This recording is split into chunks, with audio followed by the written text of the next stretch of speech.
There's no unlearning? One of the interesting results using the Pavlovian conditioning paradigm is it is often difficult to get an animal to completely unlearn stuff. Using the example with the dog, let's say after conditioning, we presented the bell sound, CS, with no food, US. After many trials, the dog would stop salivating. This process is sometimes called extinction, meaning that the response to the CS is extinguished through learning.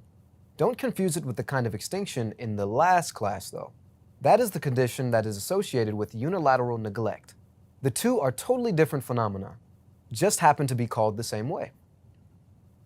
So after extinction, we may think the dog has already unlearned the association between the CS and US. But actually, it's not quite so simple. For example, let's say we now put the dog in a new context, like a new room with a new experimenter.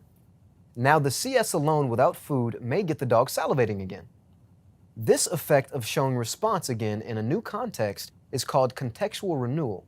In retrospect, you may think it makes sense. The dog may be thinking, well, previously the CS has become no good, but it was back in that room.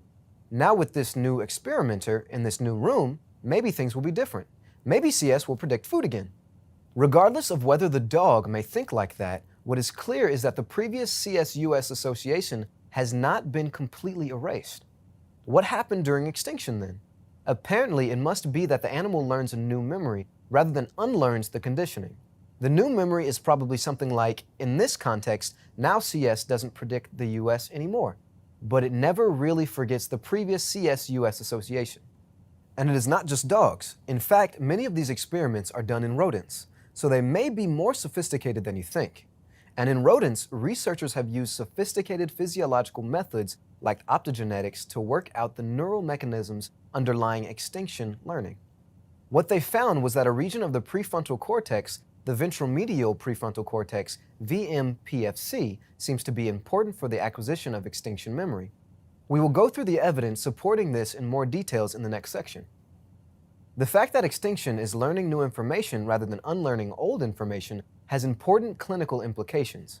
For example, this may explain why certain fear memories are so difficult to get rid of.